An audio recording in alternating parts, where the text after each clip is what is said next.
What's going on, y'all? It's your main man, Darnell Smith, and welcome to another episode of Players Day Off. I got my dog with me, man. A legend, real hooper on the court, man. VCU legend, NBA champion, 8-year vet. 8 years. 8-year NBA vet, man. The one and only Troy Daniels is in the building, man. How you What's doing? up? I'm good, man. How you doing, bro? Good, man. Good to see you, man. Good to see you too, man. Yes, sir. How's life, man? Life is good, man. I cannot complain. I'm 4 years out or 5 years out, man. I feel really, really good, man. Honestly, you know, I feel like I'm in a good place. Your energy right now, I feel like you're at peace right now. Yeah. Even just the vibe, just like you good, good with life. Just feel happy. Life kind of gives you your ups and downs, and Yeah. it's a lot of things that's still going on in life. But at the same time, like I just, sitting back watching my kids run around the backyard, and my fiance is she's coming into her own, being very successful, and I'm able to talk to my mom every day, and it is what it is, man. Yeah. You know, I just look at the things that are really, really important to me, and that what starts my day. You know. I love it, man. I love it. We appreciate you for taking the time, man, to come rap with us, Yes, man. sir. We gonna Yes, sir. dive into just all things, career, background, off the court, what's going on.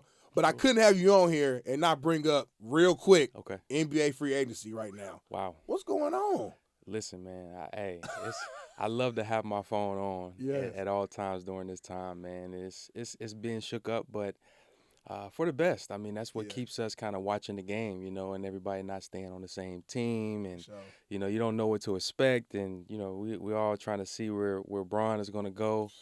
But it's exciting, honestly. Yeah. man, how dangerous on paper does that Philly team look right now, though, man? With adding Jaylen Brown. I'm a big fan of VJ Edgecombe. I think he can be Me like too. a fucking star. Me like too. A star. Yes.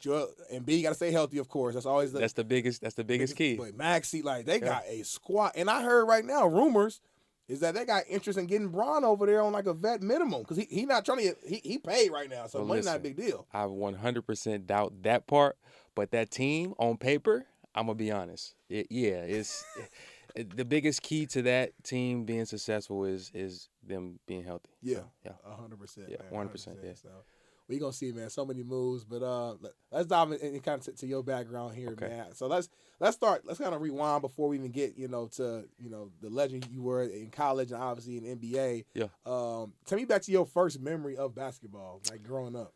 Oh, first memory of basketball. Obviously, I got thousands of memories, but Yeah. something that just came to mind as you just said that. I think I was playing on a rec league team, and I remember I scored the highest score that I scored up until that point was like 22 points. Yeah. I might have been maybe 7 or 8. Yeah. That is the memory that literally just popped up Yeah. that caught me in mind, and I remember at that moment that I knew that I was really good at basketball.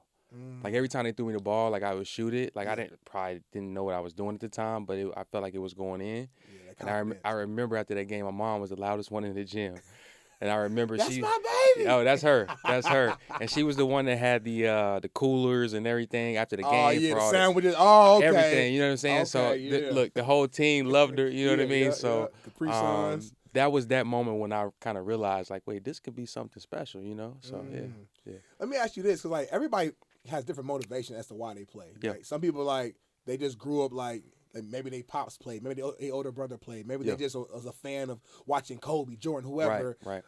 And some people, like even myself, it was like my situation was tough too, though. And so that was part of the motivation. Got it. What was like your motivation? Was it just truly just love for the game and it just was fun to do, or was it something else behind that? I'm gonna be honest, man. It might have been the only thing to do for me, in a way. When I kind of think about it and look back at it, I remember, back in the day, and people, my age can relate. You can relate, like, we didn't have the social media, we didn't have cell phones, so like going outside was like our main thing that we do all day. Yep. And the one thing that kind of translated, you might have a baseball field over here or whatever, but the basketball court was the main thing that was at the park that we translated to. So every time I would go to the park with my homies or, just walk in or whatever, I'll find a basketball court. You know what I mean? And that kind of translated into asking my mom to buy me a basketball goal and put it in the backyard and stuff like that.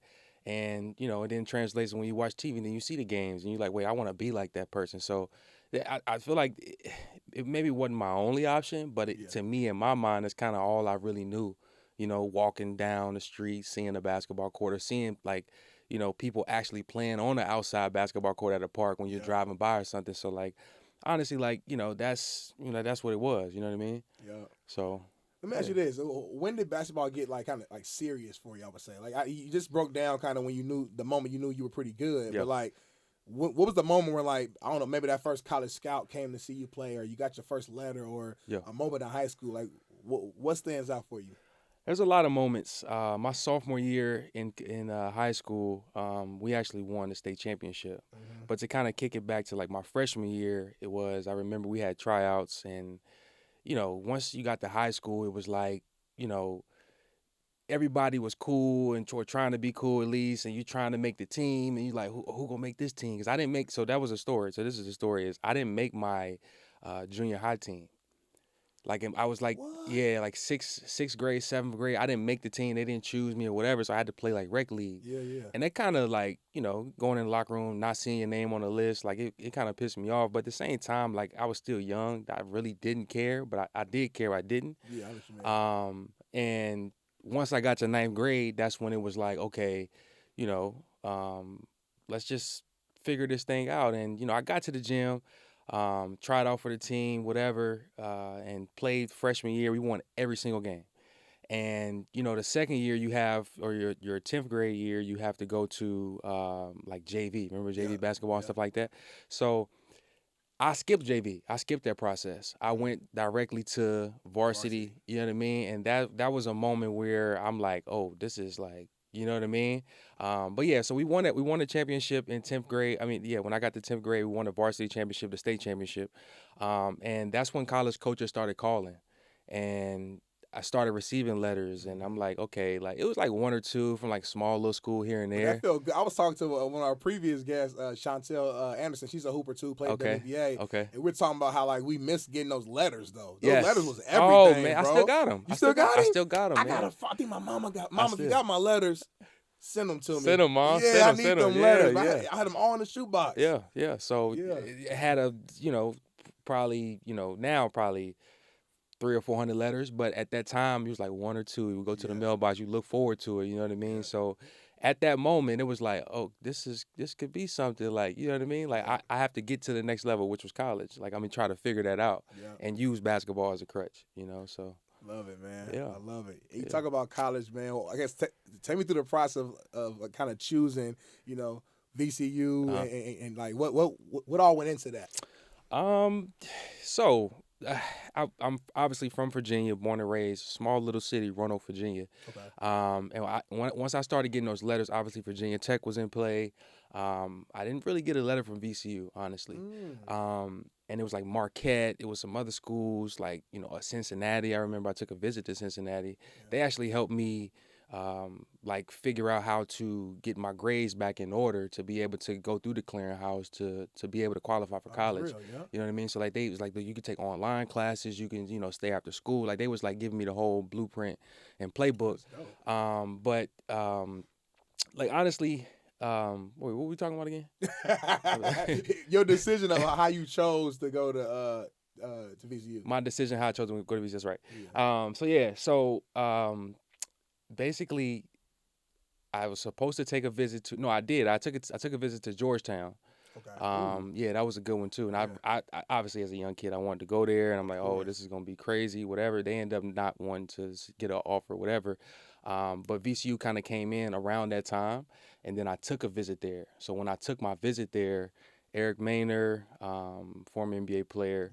Larry Sanders, obviously former NBA player. Those two guys kind of showed me around the city, and it was only like 3 hours away from where I was actually from and born and raised. So like all that kind of checked the boxes for me. As I'm still young, I don't really want to leave, like go far. For real. I'll do it. It is what it is at that time, but like you still kind of want to stay close to home. Mama got you. You know what I mean? Daddy got you good. You know what I mean? So they actually showed me around, bro, and.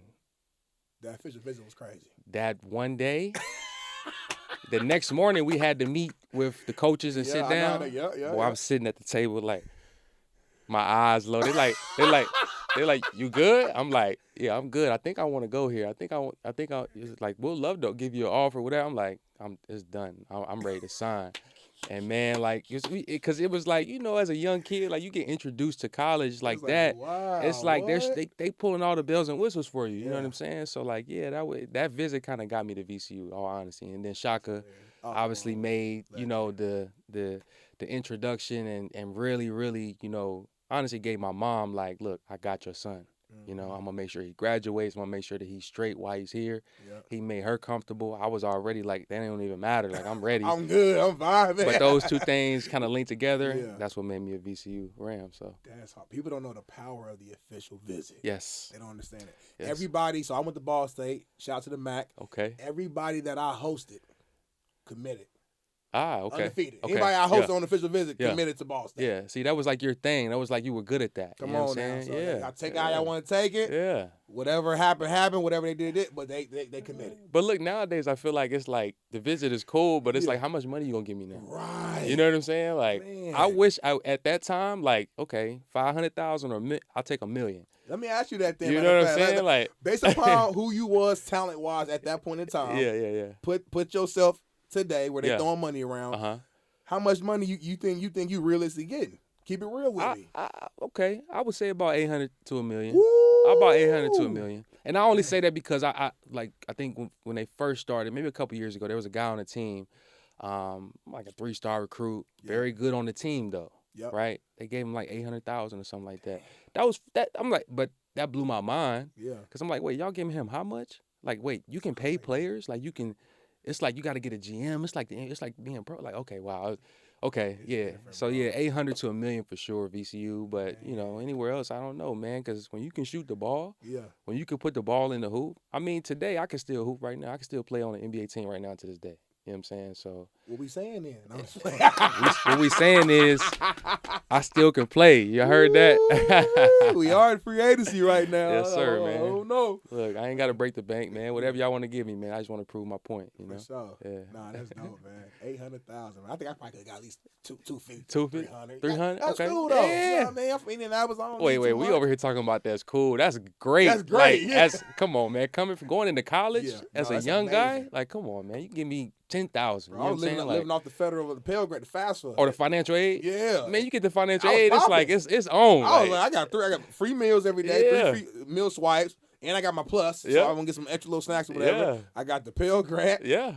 I mean, all the everything else is taken care Yes, of. sir, like I man. was living great. That's what I'm saying. But Come on, imagine yo. getting the extra 200 on top of that. Man, What we talking about, man? ain't no telling how I would have acted though. Man. I ain't gonna lie. That's what I'm saying, It's a lot too. of money You to just be don't 18, know. 19 years old. You just on don't college. know. Everybody know you like you that guy. Yeah. You know what I'm saying? Yeah. And you start to feeling yourself just Yeah. naturally. Yes. It's a lot of pressure. It's a lot to come with it. So, I'm glad. Listen, I'm actually glad I ain't played this area because I don't know. Like I know money amazing. Don't get me For wrong, sure, but for sure. I just don't know Yeah. how I would have acted if I would have been the same. Like These young guys don't know either, and that's the major problem that we're in right now. It's like it's so early that we don't really see the after effect of it yet. Yeah. We're going to see it in, 10, 15 years, but, like I'm not knocking it. I love it for them, Yeah. but I'm just kind of upset that, maybe the NCAA, I know some schools are doing it, but maybe the NCAA or like the rules that come with it, they didn't put those things in place Yeah. for us to be able to be financially stable once it stops. Yeah. For sure. That's the biggest thing. Because unfortunately, a lot of these kids, just being real, are coming from backgrounds where they don't come from money. Exactly. So you come from you go from 0 to $1 million. Yep. And then you got everybody reaching out. Yeah. Your mama and them. You probably want to help them out anyway because that's Yeah. that's your immediate family. But then Yes. you got auntie, uncle you ain't talked to in a minute. Yes. They reminded you that they gave you some cleats and some shoes 10 years ago. Exactly. Now they want Exactly. some, and then you got the Exactly. pressure of just the media. They're like, Yeah. oh, so and so, Troy, they got $1 million. He got to show up. They got to go Final Four at least. Exactly. You got that pressure, media, and that. It's social media. It's a lot It's going a lot on going right on, now. and they're too young to kind of handle all those Right. things. And honestly, Yep. you kind of see like a direct correlation with some of the young guys that are in the NBA currently. Yep. Like it's especially when you go pro. Like Yep. it's like all the leashes are off. It's on you now, big dog. Yeah, You know what no I mean? excuses. You get to choose your team. You get to do what you want to do. It's all up to you now. You know what I mean? So, like, you kind of see that direct correlation. And even the NBA, like, you kind of see, like not as many vets. Because when I came in the league, you know what I'm saying? Like, they can't lean on the vets because they might lean on a guy that's 4 or 5 years. He's still trying to figure it out. Right. You know what I mean? And then they're not going to lean on the coach. Like, you know what I'm saying? So, it's like, it's a ripple effect that's kind of setting us up for failure, but at the same time, I can't knock it. Everybody's getting paid, getting great money, but like, it comes with a responsibility. You know what I mean? To whom much is given, much is expected, and a lot of these young guys don't understand that. At all, yeah, at all, man. You preaching to the choir right now, man. And let me ask you this before we kind of get back to you and your career. What's something that you think NCAA could implement that could like at least change it a little bit, make it better? I'll go first because for me, I think the biggest thing is the transfer portal, right? And the reason why I say that is because, again, I'm with the players getting paid, of course. Yeah. But my problem is that they commit to VCU. VCU gives them $500,000. They go there for a semester and they say, coach yelled at me. I don't like this. Yeah. I want to go to Ohio State now. Yeah. Then they transfer again, transfer portal. Ohio State pays money. They give them $800,000. They go there for you. Then they just keep. And it's like, bro, like you got to commit to something though, because it's teaching a bad habit in the real world. 100%. All y'all not making it to the league. 100%. So, and even some of y'all who make it, you there for a year or two and you out. 100%. And now you in the real world. Yeah. And you can't go to your office job and just, he says my life. I'm starting over. They don't like a hoppy resume. So I used to work in, like when I first got to college, I used to work for like a recruiting firm where I'm on the phone cold calling. I'm trying to like place people into certain jobs. One thing they would always say, we don't like somebody resume who look hoppy. Meaning you just hopping around from year, like, damn, like, why are you moving around so much? Yeah. There's no loyalty to you. Yep. So I think if we just change the transfer portal to where it used to be when I played and when you played, to where if you transfer, you got to sit out of here. Yeah. Because now as a player, I got to think. I got like, dang, do I really want to, like, is it really this bad right now? Yes. Most time it ain't. Keep preaching. So that's where I'm at. I'm going to be honest with you, man. You're spot on 100%. And I had the opportunity to kind of go through it, right? So, like, I went through it as my freshman year.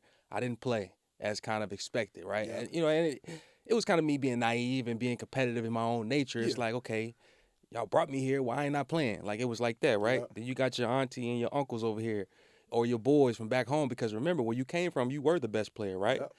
Yo, why you not playing? Like, it's like da-da-da-da. And I'm like, yo, I don't know, man. Like, I work my tail out, whatever, da-da-da. And you get to that point where it's like, okay, let me reevaluate this. Let me figure out something. Like, or a team maybe might reach out, indirectly, whatever.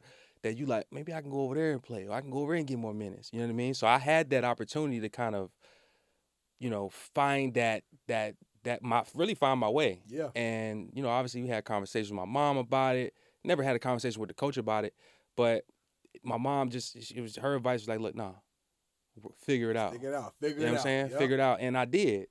My sophomore year, my minutes kind of went up a little bit more. Yep. You understand what I'm saying? And then my college coach kind of seen my work ethic, and then he sat me down, and he was like, I'm going to be honest with you. Well, let me say my college coach. Shaka Smart sat me down and said, listen, I'm going to be honest with you. I think you have an amazing gift that can translate to the next level. But before you get there, or before you even think you can get there, I'm going to give you a plan. He gave me a plan on a piece of paper, and it was all kind of drills or whatever, and they were called 9 out of 10. So any kind of drill that I did that was a shooting drill, I had to make 9 out of 10, or I had to start over. So I would have to do 5 sets, right? And if I get to the third set and I don't make the 9 out of 10, I have to start over. At the very beginning. At the very beginning. So I had to do 5 of those. And honestly, so your face and your reaction was my teammates' face and reaction. And the GAs that we had, graduated assistants that helped out, that was their faces too. Like, yo, coach, like, you... Nah, he called me Buzz. Nah, Buzz, I'm gonna be honest with you. Like, yeah, he got it. He can do it. You know what I mean? And let's say 3 or 4 hours after practice, trying to figure that out, trying to get it. Yeah. It was very frustrating for the first month or two, right? Mm-hmm. But something got a hold of me in my mind, because I started understanding, like, it wasn't mechanical for me anymore. You know what I mean? Because I got so many shots up or whatever. It was all mental. Like, I would get to 8 out of 9, and it's like, oh, you start thinking a little too much. Yeah. And it helped me kind of calm down. You understand what I'm saying? To get to the point to where it's like, okay, me even just knowing, like, everything's mental at this point. Yeah. You know what I'm saying? Even in life, everything's mental. And this is what he said to me that sticks to me every single day. Like, I tell my young guys this. I tell the basketball camp that I'm doing. I tell the kids. I tell them every day. I said, he told me, and I'm telling you, the key to your freshman year, or the key to your sophomore year, or the key to life is how you respond when things don't go your way. And I said, And I sat right there. I was like, okay. Like, and I went back to my dorm. Like, I started thinking about it. The key to my sophomore year, the key to my junior year, is how I respond when things don't go my way. Because at some point, and I started, figuring out at some point, something not gonna go my way. Right. And as I'm 34 years old now, like in life, just in general, you think one thing, it's always something's different gonna happen. It ain't gonna ever happen how you expect it to happen. Yep. So how you gonna respond to that? How you gonna react to that? That's And I'm like, amazing. wow, It's real. It's real, bro. Something gonna happen to you, or it's not gonna go away, or whatever. You know what I'm saying? It's always something. Always. Exactly. And it's not gonna happen how you want it to happen. Like Always. you can like Yep. I keep bouncing around, but like No, you good. getting ready to sign for a big deal, right? In the NBA. I'm thinking I'm getting 30, 40, 50 million. Yeah. You understand what I'm saying? I'm like, okay, yeah, this is great. Like, TV deal just hit, I'm about to get paid. And then the offers coming is nowhere near what I thought it was gonna be. Yeah. I could have crashed out. Obviously, you still getting paid regardless, whatever. Yeah, but at the same time, that put it in perspective because it was so much money, and it was like, dang, bro, like every time I think it's gonna be something, it's something totally different. Yeah. And it was like, oh, like you know what I mean? So it sticks with me every single day. So I never really get my hopes. That's what keeps me kind of here. Even kill. Yeah. Never get too high, never get too low because, you might think one thing, but something else is going to kind of transpire out of it. But, like, how you respond to it, how you respond to how, somebody yelling at you, screaming at you, arguing with you, how you going to respond to that? You can be the tough guy or you can be the guy, a solution guy. Yeah. It's who gets on to his family. Yeah, man. yeah. That's deep, man. Because especially as a man, like specifically, I mean, I think anybody can learn it, but as a man, it really is about how you respond. 100%. One decision can mess up your whole life. You take your whole life away, brother. Like literally. Yeah. So that's deep, man. And it makes sense too when I look back at at your game because you're known for making big time shots, big moments. Yep. So now I'm hearing what you had to go through with the 9 out of 10 and how at first the mental was messing you up. And I'm at 8. I got to make this 9. You went through that process so many times that making 10 out of 10 or 9 out of 10 became nothing. So now when it's 8 seconds, 11 o'clock, and they throw you the ball, like, I've been doing this. There you go. That's there crazy. You go. And there was one more drill. It could have been illegal. I don't know if it was illegal or not. And they're just joking, but like where, let's say in the game where I didn't dive on the ball or something, right? Yeah. Next practice, after practice, it was a dive on the ball drill. So one time I didn't dive on whatever. And I had to do the drill after practice, and my entire hand right here was all raw because I kept diving. Like I'm talking about like really diving, like you diving in the pool. Like I'm trying to jump and dive on the ball on the hardwood and everything like that. And I had to do it about 15, 20 times. Keep doing it.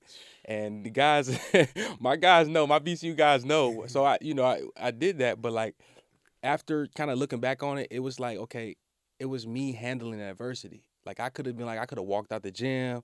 I could have not, just like, I'm not going to do it, whatever, but I was handling adversity. So, like, at some point in the game, you can translate to sports. It's like, you're going to go through something. You know what I mean? You're going to go through a run. Like, how you going to respond to that? Yep. And that kind of, obviously with the 9s and 10s, really, it made me really understand, like, your mental is probably the most important thing out of everything. 100%. It really did. Yeah. So man, that's special, man. So talk about how that next season changed for you then. So you go through this plan, the plan worked. Next season comes. What version of Troy do we see on that court? Man, I'm gonna be honest, man. Hey, it was so crazy. I think I went on like a stench of like one game. One game was 8 threes. The next game was 11. The next game was 7 threes. Then it was like 9 threes. It was like, yo, who is this guy? And it made it all in ESPN. Yeah. It made it to a point to where like I had a GA that was strictly for me. So like graduated assistants, if you don't know, they're in graduate school and they kind of help out with the program and with certain players and stuff like that. I had one specifically for me. His name was Xavier, my dog, and he used to hold this board up. So, like, this is all kind of little stuff that Shaka was just throwing in. This is what makes him a good coach, too. So, where it was like this big plywood 2x4 board, whatever, and it had the best shooters in the country on it. And my thing was how when I would miss shots, because it is technical, I would miss shots, I would fall back, like try to get, lazy or cute or whatever. Yeah. And they would stand behind me when I shoot and work out, like with the board. So every time I would like fade away, the board right there for me to kind of stay up or whatever. But that kind of motivated me in a way of like, shit, like these the best shooters? Because Shako used to always say, you the best fucking shooter in the league. You the best fucking shooter. And he would like speak life into me. And I'm like, you know what? You fucking right. Yeah. You know what I'm saying? Like, you right. You know what I mean? Then I would look at the board and I'm like, I need to be on that board. Yeah. You know what I'm saying? And that bro, like all those little tactics that he was kind of messing around with me, it was like, it really, really helped, bro. I knew he was on that because like we see him outside a little bit, bro. like flashes in the interviews and stuff, but it's cool. And you know he wild. He on the sideline like, yeah, go like that. Yeah, he wild like that. He almost like a football coach almost. Just that type of like vibe. But honestly, you in college basketball in general, just you need that enthusiasm. Yeah. You can't go out there and be too cool. In sports in general, Yep. you can't go out there and play cool. You know what I'm saying? Because they're gonna be somebody that want your spot, that want to beat you, whatever. So like, you kind of have to have that enthusiasm, and if it start with the head coach, it's gonna always just trickle down. Yep. And it really did trickle down to us at VCU. So that was like my run of like kind of seeing a direct correlation of like doing those drills, fighting adversity, going through everything, and like really seeing and reaping the benefits of like, bro, no lie, still to this day, and it's because of these drills, but still to this day, every time I shoot the ball, I honestly think it's going in. Man. And I know exactly why I missed, and it's easy to correct. It's like that. It's that technical, bro. And that's what made me a great shooter, honestly. Like, I'm gonna go shoot with you one day and just have you, because I'm horrible at it. So I'm gonna have you just coach me up on everything. Listen. Elbow out. Listen, I'm gonna talk my shit, bro. I'm gonna be honest with you, bro. Like, yes, real, like for real. You like, really like that, Short? My guys know. Everybody know. Like, it's really like that, bro. For real, bro. Yeah. It's effortless. It's my baby. It's like, but I put a lot of work in those days back in the day to kind of really talk my shit. You know what I mean? And it translated from, obviously, you went to college and it transferred over to the pros. Yeah. Where it's like, oh, this kid can really shoot. Like, okay, not only can he really shoot, he can shoot when clock running down, when team might need him to make a shot. Like he can shoot in those type of environments, and that holds value. So. And we gonna get to that. I want to go back to VCU real quick because tell me if I'm wrong. You were a part of that Final Four team, right? Yes. I remember because I'm 32. I'm a couple years younger than you. Okay. But I was in tune. I remember that moment. It was like it was huge. Yes. Like to have a amazing. VCU in the Final Four. The buzz was crazy. Yes. The run y'all was on. Like talk about just that season. Like in that March Madness, just the energy around every single game. Like it looked crazy on TV. I'm gonna be honest. It was probably one of the best experiences I've ever experienced in my life. Wow. Obviously, it was in Houston. The only bad part about it, at the time you didn't know, but the bad part about it was we played in a football stadium. Football stadiums are meant for football to be played in, right? Yeah. Basketball stadiums are kind of more compact. Yeah. That affected the shooting, as far as depth perception. Depth perception. That's a real thing. That's a real thing, brother. Wow. Yep, that's a real thing. It's fine to have that many people there, but like as far as having that much space behind the goal, it just looks like it's like it throws you off. Wow, that's crazy. Yeah, man. So, but other than that, it was an amazing experience. Obviously, we weren't supposed to be there, and kind of I can't give you every single team, but I remember we beat the Twins. When they were with Kansas. I remember we beat Purdue. Purdue was a really good team at that time. Beat Florida State. We actually, I think it might have been the first year that the NCAA did the play-in game. Oh, yep. And we were like one of the teams on the cusp. They got in. Yeah, first four in, whatever that is. And that made the model, obviously, us make it to the Final Four, made the model credible at that point. It's just like, okay, it's what it's for.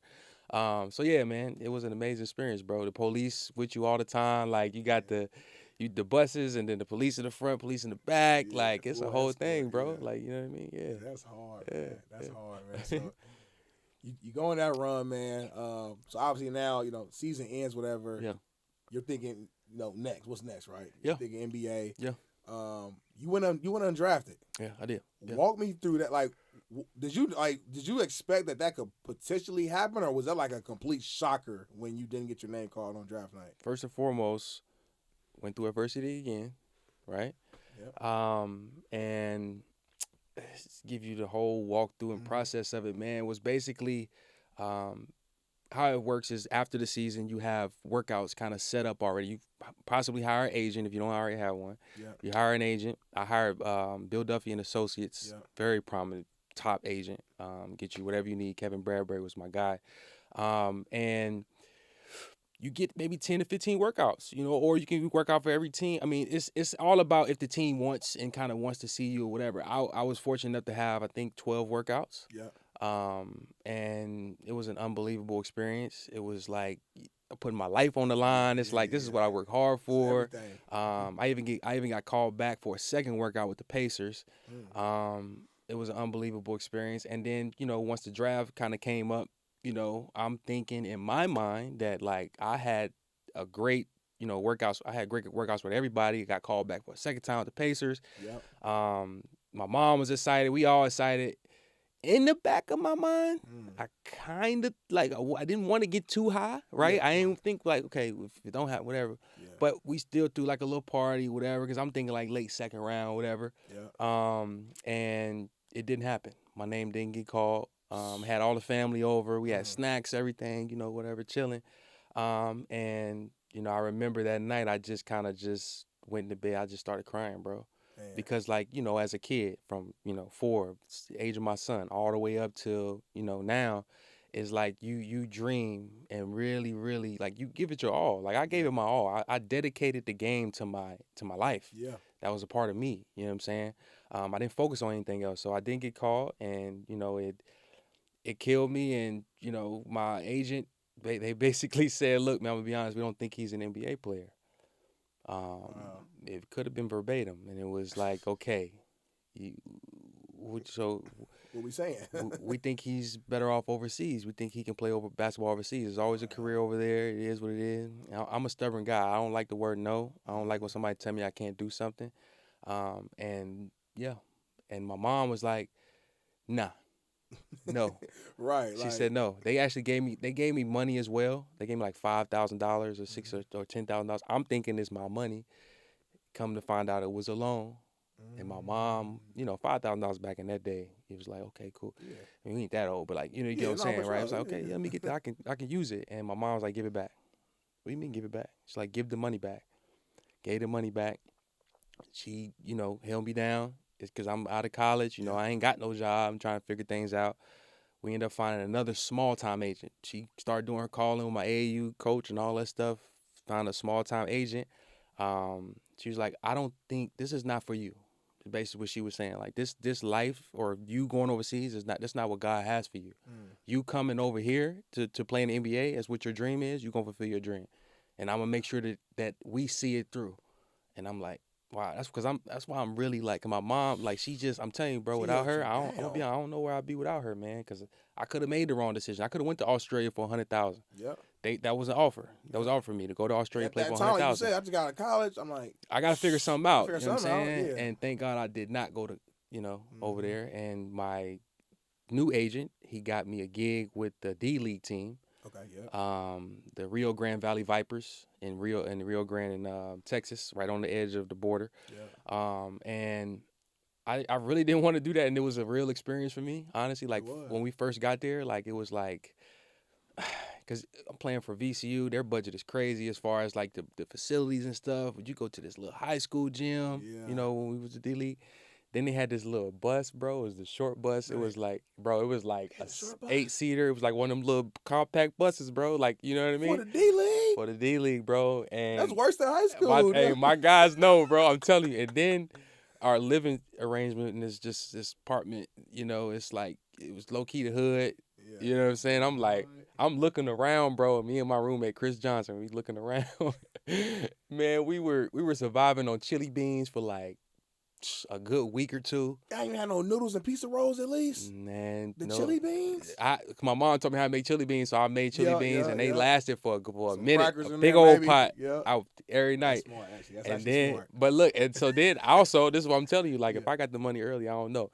So I got my first check. It was like there were 3 checks. It was like you either get a check A, check B, or check C. I was check B. So check B is like what type of player or contract that you have. Check A is a little bit more. Yep. My check for the month was only $1,400. That's what it was. Yeah. Damn. So the whole $1,400, I went and bought a MacBook at Walmart. A MacBook. Spent the whole check, bro. I ain't lying. Why? Like, was you editing? What was you doing? Why the MacBook?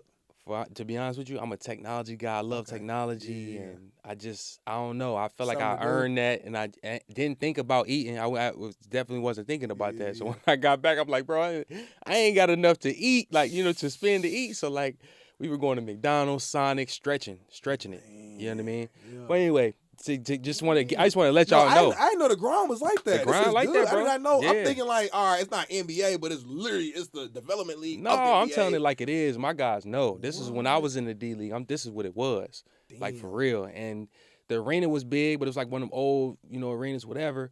The fans loved us. We loved the fans. Yeah. And once we started playing and stuff, everything was great. And then the owner of the team, I think he had owned maybe 3 or 4 car dealerships or whatever. Mm-hmm. He gave us a car. He gave the team a car. One car, pickup truck. Oh, for the whole team? For the whole team. They gave me the key. What? Me the key. Why they give you the key? I don't know. Maybe I was the best player on the team. I don't know. Okay, They gave me the key. And yeah, we was going grocery shopping, doing whatever, and guys would come knock on the door. Let me get the key. Let me use the car. I'm like, man, I don't know.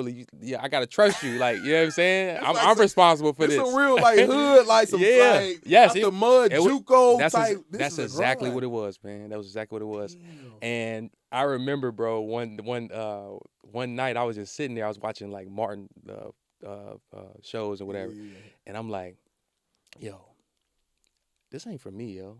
Like, I'm really thinking about leaving here and trying to see if I can get that offer in Australia. Because I don't want to do this. You know what I'm saying?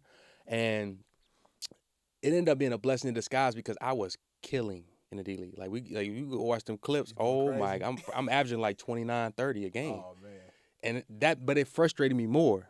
It was like, yo, why haven't I gotten a call up? Right. Then my roommate get a call up, go to Boston. Then James Johnson, he playing. Y'all know James, whatever. He playing the Big 3 right now, but yes, unbelievable player. He was on our team. He gets called up. You know what I mean? Everybody then Robert Covington gets called up. I'm still looking around. I'm averaging 30. Why haven't I at least got a phone call? Anything? I'm frustrated, ready to go. Yeah. One practice, everything was built up. One practice, coach was like, "Yo, y'all need to do this. Y'all need to do that." I got totally out of character because I was so frustrated. I said, "I'm not doing nothing." I literally said, I'm not doing nothing, and walked out. Now, if you know me. Even from the little time I know you, that don't even sound nothing like you. I'm going to be honest, that is light years away from who I am, right? Yeah. But I was so frustrated because I feel like I worked my ass off to be able to even have a shot at the NBA. Yeah. But playing the D League and then all the stuff that happened before that, it's like, bro, what?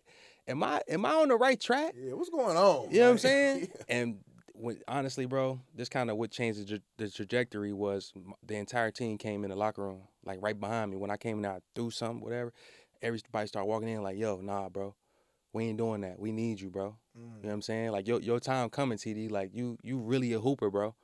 Just trust the process. I'm hearing all this in my mind, and they telling me, I'm like, okay, all right. So I went out there, apologized to coach. We ran those suicides, whatever. I took accountability or whatever.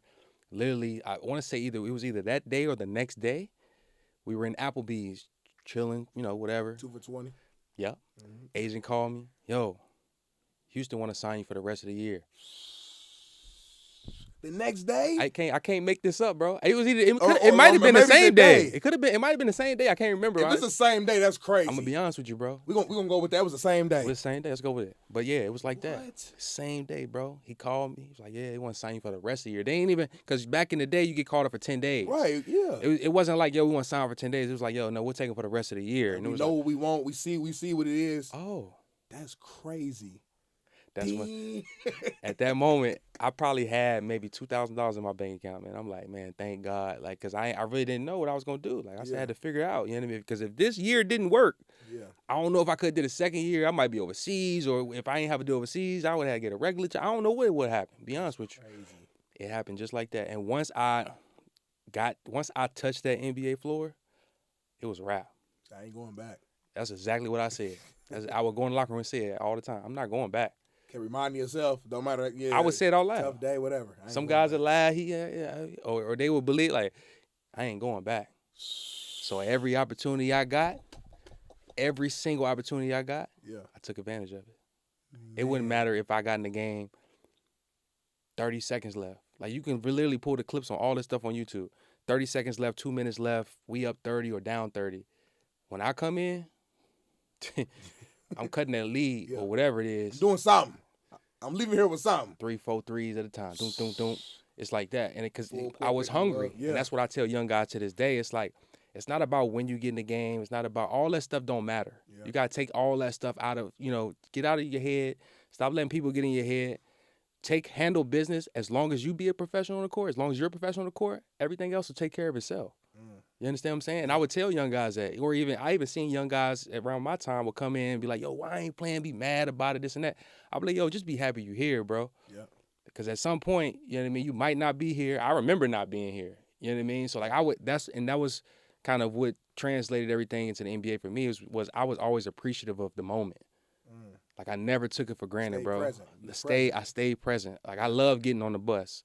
I love eating with my teammates. You know what I'm saying? I love getting per diem when we travel. Like it was like all the little things because I knew what it was like before to not have. That's so deep, man. And I feel like I had to go through that. I had to taste that to be able to obviously be hungry, but to be able to, appreciate what I was getting. You know what I'm saying? Like I'm talking about everything. We had chefs, everything. I appreciated all of it, bro. I get to go plates. Yeah. You know what I'm saying? For sure. Yeah. It's almost like you. Not that you needed it, but like you was extremely humbled. Yes. Like extremely. Yes. To like Exactly. the lowest level Yes. potentially. Yes. So as soon as you got brought up to the highest level and everything you wanted was right there, and you was on a good team too, by the way. Houston, yeah. And I remember you made a big time 3 in the playoffs against Playoffs, Portland. yep. Game 3, if I'm not mistaken. Yeah. So like I'm saying to go from like quote unquote rock bottom of the league and then go to the top of everything you wanted. Like that's it was an unbelievable feeling, man. For sure. Like for real, bro. Man. Yeah.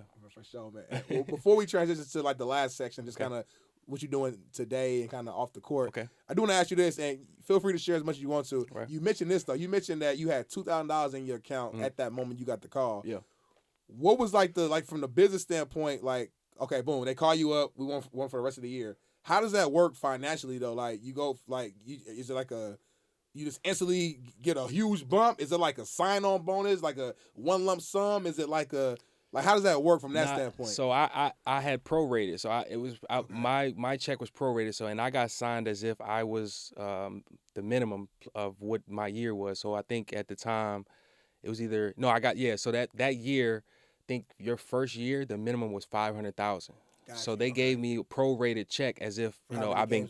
Okay. Or basically, like if you broke $500,000 up by 82, whatever, I would get 10,000 or 15,000, compared to like whatever. But it was prorated if you understand what it is or whatever. But so it was prorated. And then the second year, so what happened was I might as well just go down the story real quick. Sure. My bad. So what happened was the second. I mean, once I got on the team, obviously all that stuff happened in the playoffs where I hit the game winner, went crazy. Took advantage of the moment. It was unbelievable, the unbelievable feeling. And they ended up signing me for like a 2-year deal. Okay. So they gave me. So then my minimum went up. So instead of $500,000, that next year was $850,000. Got you. Which I think altogether was like $1.7 million or something like that. If you kind of did the math on it, but yeah. So like that's what kind of happened and transpired out of that. Got you, man. Like when you sign like that 2-year deal, like in that moment, you feel like, all right, like a sense of not comfort, I don't know if that's the right word, but just like damn, I made it. You know what I'm saying? Yeah, I just sat down. I was like, whew, now I can take care of my moms. You know what I'm saying? Now I can kind of do what I want to do. You know what I mean? I was not going splurging, whatever. Yeah, but just basically. But I went and got me a car for sure. Got my mom a car. I had to. Went and got me somewhere to stay, nice, whatever. And then I got humbled again. Life like this. Got humbled again? Got humbled again. During that second year, I got traded. Went to Minnesota, and I cried because I asked my agent. I said, I just bought me a crib. You know what I mean? Nice 5-story with an elevator in it. It was like, I ain't buy it. I leased it. Yeah. Should have bought it. But it was a, townhouse, beautiful. I was probably in there 3 weeks. Furnished the whole thing, everything. Got traded. Crazy. And I was like, huh? Unexpectedly, I said, what do you mean? Unexpectedly. I'm actually in a business, like, conference or something that the team was doing for the players. One of the assistant GMs that came in and got me out and was like, hey, we just traded you. What? That's how you said it? Yeah. Hey, we just traded you, bro. Like, what? That's insane. Damn near broke down. Well, I did break down, actually. And when I called my agent, I was like, yo, do I got to go? He was like, yeah, you got to go. I had to leave that same day. So when they trade you, just so people don't know, they give you a stipend. I don't know if it's different now. They would give you like $25,000, $40,000 like check for you to kind of, help you to move and stuff like that. Yeah. And that's when I learned at that time, because I lost money too, in the lease that you have to get an out clause. I didn't get an out like a you know what I mean? Yeah. So I had to get like, in the rest of my leases, me and my mom learned that, in any lease that I get, I have to be, just because I can get traded or whatever. We'll pay you 3 months to get out of the lease. Yep. I was stuck with that lease. So you had to keep paying that while also finding a new spot and paying for the new spot. Yep. So I was learning as I go. Yeah. Mm-hmm. Who helped you? At what point, like, did you kind of really understand fully, like, the financial, the business, I guess, of it, and like knowing, like, okay, what to do, what not to do, how to match my money, like getting your team right? I would say Francisco Garcia. Okay. My dog, I love him to death. We don't talk much anymore, but I'm gonna call you, bro. I love you, bro. Thank you. Francisco Garcia, man, he sat me down and was like, I told him, like, I don't really know what to do with my money, this and that. He was like, first of all, don't save it. I was like, what you mean don't save it? Like, what you do? He's like, don't keep it in the savings account. I was like, okay. He put me in touch with his financial advisor, and then my publicist ended up knowing somebody else. But then that's when I kind of got, in front of financial advisors. Yep. Still nervous, didn't know. But like Francisco Garcia's financial advisor explained things to me on how it works. And, ended up putting my money in a portfolio to where it's very conservative, because I was still nervous, didn't know. And, I didn't put much at that time until I signed my second deal. When I signed my second deal, like it was a big deal where I was like, oh, so I was allocating almost 70% of my check to the portfolio, which made it grow. And then when I started seeing and learning compound interest, I'm like, oh, this different. Keep feeding this beast. Yeah, exactly. So, and that's kind of how I learned. But Francisco Garcia was the one that sat me down, gave me the ins and outs. This is why I tell the GMs in the NBA right now that vets are very important, because you just don't know the trajectory of your star player that's young. You don't know where that vet can take him to by just giving him words of advice, whether it's talking to a female, or whether it's handling adversity, or whether it's being a professional, or whether it's putting him into or putting him in the mindset of learning business early. Like, you don't know where your asset can go. But that really helped me out, bro. And Cisco would give me I think I had like a little like a little Mercedes, like something that I just bought, whatever, just to get around. He let me get his drop top Bentley. He's like, yo, take my keys, bro. I had it for like a few months. Then yeah, bro. Like he was looking out. He'd give me cash, man, take this, whatever. We was playing cards over my house. I had him over my house. We was playing like cards, whatever. My mom was playing too. My mom actually got him for like a lot of money when we was playing at the crib, whatever. He came the next day. Man, he'll go a little extra on top of your mom's. Like that. He a real one then. He a real one. He a real one. So I love that dude to death, man. He does not know, but I really do. And Patrick Beverly was me and him was really close at that time. Yep. And we all played spades, and his mom, my mom, like we all got together and stuff like that. So like I've been fortunate and able enough to play with a lot of great guys. Yeah. Like early in my career, and I didn't know then, but now, like me bouncing around team to team, it was for me I was able to build my Rolodex in my community, and my, you know what I mean? Like, so I know these guys. I know Dwight personally. I know Chandler Parsons, you know what I mean? Like Jeremy Lin, like these are my guys. Kemba Walker's, like if I just played on one team or didn't really get to experience that, you know what I mean? So like it was a blessing in disguise. Yep. Yeah. It's crazy. Hindsight is 2020. It is. You it look really back is. And you understand, like, oh, okay, God, I see what you was doing. Yes. Think you slick. You Yes. had to do that, to do this, to do Yes, this, sir. to do that, and Yeah. everything happened. So something that looked like it was bad for you in the moment was actually a blessing for you. So, man. Yeah, that's huge, man. Yes, it That's is. huge. I love to hear it, man. But before we close out, I do want to dive into like a little bit kind of what you're doing today, man. Okay. Who you are today. I know fatherhood is a big piece. We're talking Yes, about sir. that, Yes, sir. off camera. I know as an athlete, you know, it's a sacrifice, right, that you're making during the season, especially as an NBA player, 82-game season. Yeah. You're away from home a lot. Yes. Being retired and being able to spend this much time with your kids and your family, your wife and everything. Like, how has that been? It's been amazing.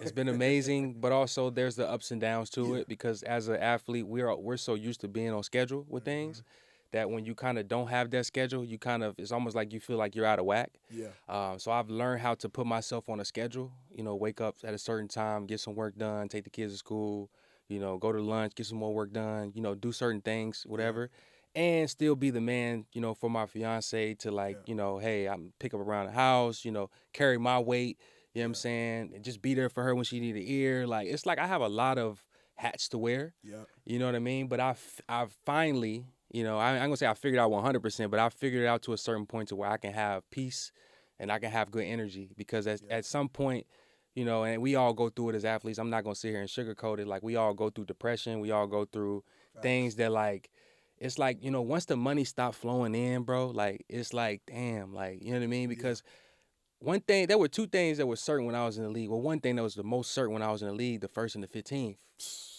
You knew that was coming in. I knew the 1st and the 15th was coming. You know what I'm saying? Whatever happened in between there, I wasn't tripping because I knew the 15th was going to come and I knew the 1st was going to follow. So, like, now when you don't have that, it's like just you. Yeah. Like, I was depressed for a while because, not saying like, you know, the money was this and that, but like when you're still living that lifestyle, it's like, you know what I mean? So you have to kind of humble yourself in a way, you know, to where it's like, nah, bro, like you gotta do some more different things, whatever. And it motivated me too to get into other things and be a business guy and, like, you know, call this guy when I really wouldn't even call this guy and put myself out there. You know what I'm saying? And it's like get uncomfortable. Get uncomfortable. Yeah. You know what I'm saying? Yeah. And it helped me, but like I'm not gonna sit here and sugarcoat but you know, anything by saying when I haven't, you know, by me not playing, it hasn't really affected me. It has. For sure. I mean, for a few years, I didn't watch basketball. You know what I'm saying? At all. Like, just because I felt like I still should be out there. You know what I mean? And it bothered me. But like one thing was certain with me was like I was appreciative of everything that happened to me. I was appreciative of the moment. But like when a young guy would come want to holler at me, like I still have people guys from my camp that was young, that was up, you know, whatever. They're older now. I have conversations with them now, and I tell them every day, I say, yo, use me as a crutch, use me as an example. All my mishaps, all my problems and everything that I've been through, you don't go through those. I want you to have your own way or whatever, but like learn from me. Use me as a crutch. You know what I'm saying? So, but yeah, life is good, man. My kids are great. Everybody's healthy, thank God. And, you know, I feel like I'm in a really good place right now, bro. So I love to hear that. One thing I do want to ask you though, as you talk, because you brought up kind of transition, like you said, and like just being vulnerable and being honest and saying like how it affected you. I know me when, you know, my career ended a lot earlier than you, obviously at the collegiate level, but I know for me it was tough. Like, you know, you put so much time and effort into this one thing, and then it's over, and it's like, dang, like what's next? And as an athlete, you really put you're all into this. All your marbles in one basket. You have no time to do nothing else. I didn't have time in college to really like fully network to my full capability with the other students who may be out here that started business and stuff like that. Do you feel like you found your next passion yet, or are you still seeking it? I haven't. Okay. I haven't. I'm gonna be honest. I haven't found my next passion yet. You know, I do have a lot of things in motion. I probably did 150 things, you know, up to this point. But honestly, man, like I take it day by day, and I'm not bothered by not having it figured out right now. Okay. You know, I'm not. That doesn't bother me because, like I said, early in my years, I went through adversity. I've learned how to get through adversity. Right. I've learned to know how to respond when things don't go my way. So, all those things have helped me get to this point to where there's a lot of things that ain't going my way. Yeah, I still think I should be in the NBA, or this business situation didn't work out how I thought it would work out, or whatever. I just keep pushing, no matter what. And waking up every day, having the responsibility of being a dad and being a fiance, like there's nothing that I wouldn't do for my family. You understand what I'm saying? So like, it's like, if this don't work, this may work. I'm going to keep going until something works. It don't matter what it is. No excuse. I'm going to figure something out. I'm going to figure something out. You know what I'm saying? Like, if my last breath, no matter what, I'm going to figure something out. And that's my motto. I wake up every day feeling that way. But that's why I said, you know, when my energy, it feels good, and like it's just because like I know I'm a win. Not saying I'm not winning right now. No, you know what I'm saying? But I know I'm gonna get back to where, you know, I was at some point. And I know great things are gonna, you know, come my way. I just got to keep believing that. You know, that's how you dream big, and that's how you kind of, you know, manifest certain things you want in your life. You can't get sidetracked by things not going your way. You know what I mean? You got to keep pushing, bro. And that's what I'm doing. So man, I love that. I had a strength coach, and excuse me for my language, but he would always tell us at the end of the day, nobody gives a fuck. And like it might sound like brutal and stuff like that, but like I understand as a man, I understand now more than like of what he was saying. Like, as a man, you gotta figure it out. Exactly. At the end of the day, that's all he was saying. You gotta figure it out. Yes. Because everybody got their own problems. Yes. It's not. He's not literally saying nobody cares about you. He's not saying that per se, but they gonna care more about their own problems than they care about your problems. 100%. And they're not trying to listen to your excuses all day as to why you not where you want to be at. So as a man, to your point, every day, no matter where I'm at, I got to figure it out. 100%. 100%. And I'm going to figure it out. Exactly. That's how I raised my son. That's how I raised my kids. Yep. If my son is 4 years old. If he can't, like yesterday, he was trying to open up his lunchbox. And it was a flap kept going back, and he was open, kept going back. He's like, "Daddy, can you help me?" I said, "No, you figure it out. You understand? You figure it out. He don't know what I mean, but I know what I know I mean. You figure it out." Yep. And what he do? Figured it out. Exactly. Yep. He's going. As he gets older, as she gets older, as my other daughter gets older, they gonna learn. You got to figure it out. Even if y'all have an argument or conversation, whatever. If I have to step in, I will. But at the same time, no. Yeah. You guys figure that out. Yeah. You understand what I'm saying? Because that mommy and daddy ain't gonna always be there. Yeah. So yeah. That's fire, man. I ain't got no kids yet, but I'm ready whenever. My wife she a little nervous, so I said I'm when you ready, I'm ready. But I'm ready. So that's yes, sir, man. Appreciate you, my dog, man. I appreciate you, Make bro. sure you dream big, right? Dream big, yes. Let me real quick. Let's Yep. definitely promote that. I'm doing a Dream Big weekend in Roanoke, Virginia. For everybody that's out there that's listening to this, even if you're far away and you can't go, I was actually setting up a nonprofit right now as we speak. Everything should be finalized, but we are taking donations and money, to be able to do this thing for the community, and hopefully I can do it in other states as well. But the first day will be a golf tournament.